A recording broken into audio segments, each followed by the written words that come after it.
Hello, everybody. It's Michelle Hillo with Slingshot Designs, and today I'm going to talk to you about the Friendship Fishbone.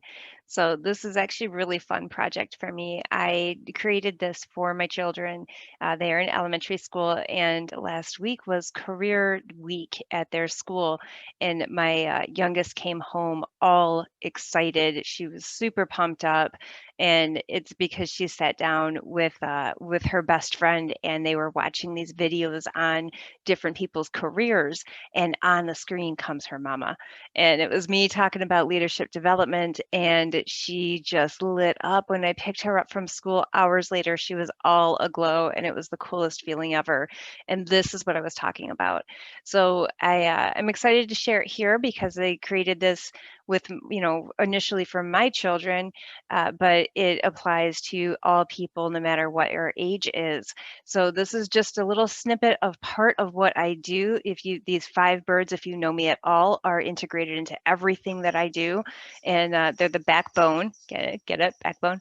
They're the backbone of what I teach. So when I'm teaching on networking and communication, or creativity and leadership, or internal self mastery, I always start with the 5 birds, and there's no end to the use. And I love pairing up the 5 bird model with the fishbone or the Ishikawa. Those of you with a lean background, I'm sure you recognize this. It's a very, very commonly used root cause analysis tool and it has mixed reviews. People either love it or hate it.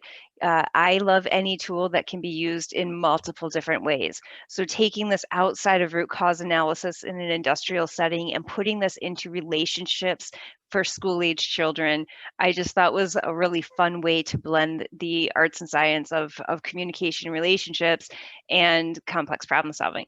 So it's anytime I can do that, I'm a happy person. So to dive into this a little bit, the goal here is I want to be a great friend, right? And when I talk about the birds, the way that the bird model goes is that there's 5 birds.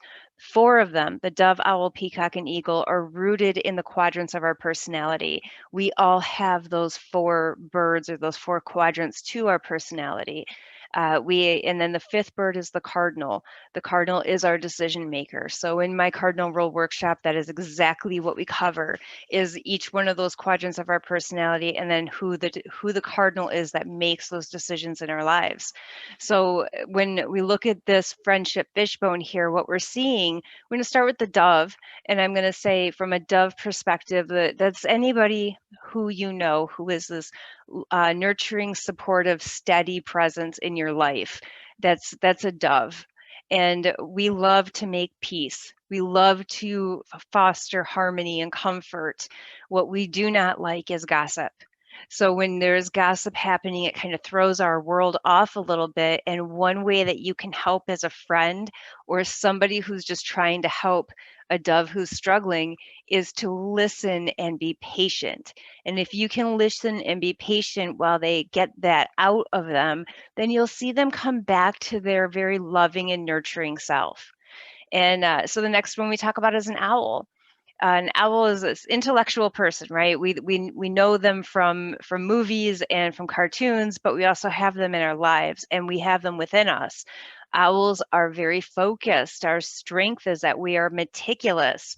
However, we are not a fan of chaos. So when things start to get chaotic and a little crazy, then we can get analytical and critical very, very quickly. So a way to diffuse this in a friend is to ask them to share their knowledge. Let them kind of gloat for a little bit, let them show off like what they know, because everybody who values knowledge enjoys sharing that knowledge with others as well. And then the next one is a peacock. So a peacock is this radiant display of personality, and peacocks are a lot of fun to be around. We're very motivational and inspirational, but there are times that we can come across as self-promoting or even narcissistic, egocentric, right? I guess that's probably a better word for it. It would be egocentric. And a lot of times that comes from feelings of being disliked. And when we don't feel like we're kind of like we're able to be that radiant version of ourselves, then you'll start to see excessive traits come out, like, being super impulsive or even neglectful sometimes. So a way to balance that, a way to kind of diffuse that situation with the peacock is offer up an idea of something for them to plan, or some adventure that maybe you could go on together as a friend, as friends. And if it's in a peer group, then giving a peacock the opportunity to design something fun for the team to do is a really quick way to get rid of those excessive behaviors and bring their strengths right back to center stage. And then last but not least is the eagle. When eagles are confident, high achieving people, right? We all have this within us where we feel confident about things, about what we're doing, and we're able to really foster a sense of community and leadership, right? So when we can be in this zone where things are really good, an eagle is somebody you're going to really enjoy spending some time with. However, when they feel like they're failing, when we start to feel that uh, that things are unclear for us, when we don't have the vision that we usually have, then an ego can come across as almost aggressive and unstable a little bit, inflexible certainly. So when that happens, then what you can do with your friend is to ask them to teach a new game. Ask them to lead in something, anything, in exercise. Just ask them to take control over something in their life so that they can have a chance to show off that side of them. And again, it will restore balance to that part of their personality. Now, is this going to fix everything forever?